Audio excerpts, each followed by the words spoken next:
இது ஒரு 24% வச்சுக்கோங்க. அந்த கூட்டணி 30 எவ்வளவுன்னு தெரியாது. எது தாவேகா இந்த அணி அமைஞ்சா. அததான் ஆதவ் சொல்றாருன்னு நினைக்கிறேன்.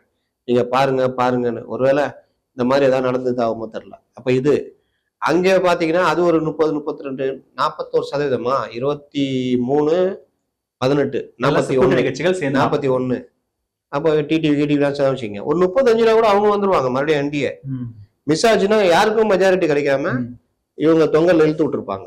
யாரு தாவேகா அந்த கூட்டணி. அதனால இந்த 26 பல சுவாரஸ்யங்கள் பல சம்பவங்கள் நடக்கும். ஆனா ஸ்டாலின் இந்த கூட்டணி எப்படி இருந்தாலும் இந்த கூட்டணி பலம் என்னன்னு அவருக்கு தெரியும்.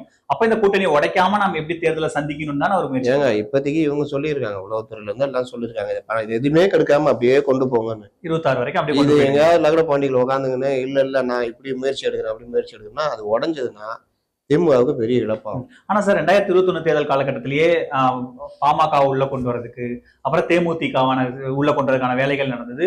சில அமைச்சர்கள் வந்து வெளிப்படையா இப்ப எல்லாம் பேசுறாங்க, நீங்க சொன்ன மாதிரி திரும்ப வெளிப்படையாவே பேசினாரு. ஆனா முதலமைச்சர் ஒரே ஒரு இதுல உறுதியா இருக்காருங்க அப்படின்ற மாதிரியும் திரும்ப வந்து சொல்லியிருந்தாரு. ஸ்டாலின் வந்து இந்த கூட்டணியை உடைச்சிடக்கூடாதுங்கிறதுல உறுதியா இருக்கிறதுனாலதான் இந்த கட்சிகள் எல்லாம் நம்பிக்கையோட இருக்காங்களோ? முதல்வர் அந்த நம்பிக்கையில இருக்கிறதாக நான் கேள்விப்பட்டேன். ஓகே, நடுவில் நான் தான் சொல்றேன்னு முதல்வர் மட்டுமா முடிவு பண்றாங்க, யாரும் முடிவு பண்றாங்க.